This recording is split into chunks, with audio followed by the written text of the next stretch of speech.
लेकिन भाग्यशाली वो होते हैं जिन्हें ये अनमोल प्यार मिल जाता है। प्यार के आज के दौर में मीनिंग्स बदल गए हैं, मायने बदल गए हैं, क्योंकि लोग सोचते हैं कि जो दुनियावी रिश्ते हैं शायद यही प्यार है। जितने भी दुनियावी रिश्ते हैं उनके लिए भावना है, एक हद तक आप उस रिश्ते से वो भावना निभा सकते हैं। हद से जब आप गुजर जाते हैं तो वो मोह ममता बन जाता है, जिसके लिए आने वाले समय में आपको दुख भोगने होंगे।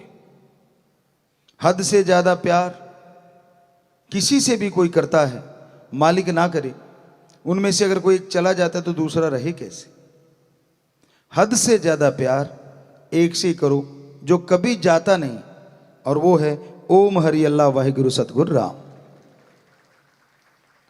कभी बिछोड़ा नहीं देता, कभी दूर नहीं होता, हर पल हर समय हमारे साथ रहता है, कण कण में जर्रे जर्रे में वो मौजूद है।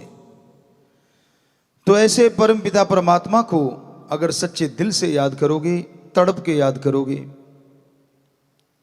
तो उससे एक बार तार जुड़ गई, वो तार टूटती नहीं। चाहे काम वासना क्रोध लोभ मोह अहंकार मन माया कितना भी जोर लगा लें, वो तार इतनी जबरदस्त तरीके से जुड़ती है, उसके लिए दुनिया या ये सातों चोर कोई मायने नहीं रखते। पर इसके लिए पहले अभ्यास जरूरी है, सुमरन करना जरूरी है। तो आप जब भी आपको समय मिले कोशिश कीजिएगा, एकांत में या अपने कमरे में डिम लाइट, अगर अंधकार में आपको डर नहीं या ऐसा फील नहीं होता कुछ, तो बिल्कुल अंधेरे में आप बैठे, पालथी मार के जैसे आप बैठे हो, अपना ध्यान यहां जमा के और सुमरन कीजिए। बड़ा मजा आता है। कई बार होता है क्या और भी सॉल्यूशन है। ठीक है, आपके कमरे में लाइट है, आपको लगता है कोई आपके साथ हैं परिवारजन, वो अंधेरे में नहीं सो सकते, तो एक पट्टी बना लीजिए कपड़े की, हल्की सी कॉटन की या जो भी कपड़ा देसी जैसा आपको लगे, अच्छी धुली हुई हो, बढ़िया फ्रेश, खुशबू नहीं आनी चाहिए उसमें, तो वो अपनी आंखों पे बांध लो हल्का सा सुमरन के टाइम। बिल्कुल लाइट कपड़ा हो तो यकीन मानो वो लाइट में भी आपको अंधेरा महसूस होगा, और बाकी लाइट में पड़े हैं तो पड़े रहने दो। तो आपके लिए, क्योंकि आंखें डिस्टर्ब करती हैं। अब जब भी आप दिन में बंद करके देखो, एक रेडिश, एक लाल पर्दा सा आंखों के सामने दिखता रहता है, क्योंकि ये पलकें आंखों बचाने के लिए है, लेकिन इसके अंदर से लाइट हमारी आंखों में आती है, तो उससे क्या डिस्टर्ब होता है बंदा, उसका जो ध्यान है वो डिस्टर्ब होने लगता है। तो जो साधक हैं, जो समाधि में जाना चाहते हैं, वो ओम दाता रहबर एक होते हुए खंडों ब्रह्मंडों में सैकड़ों त्रिलोकियों में वो रहता है। इच्छा तो होती है उसको देखना चाहिए वो एक है कैसा, तो इस तरह उसे आप देख सकते हैं। सुमरन करने लगो, हो सके तो अर्ली मॉर्निंग 2 से 5,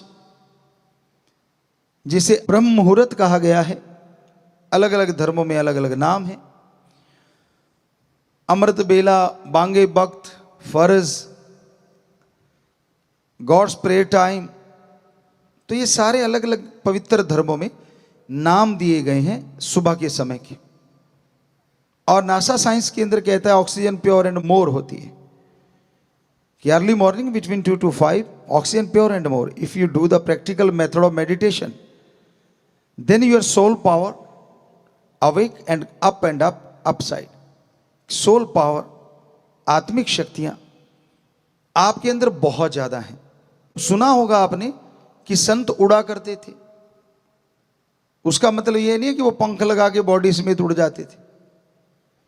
जो रूहानी संत होता है, सूफी संत होता है, बॉडी वहीं रहती है, लेकिन आत्मिक तौर पे वो खंडों ब्रह्मंडों को पार करके परमपिता परमात्मा से जुड़ा रहता है।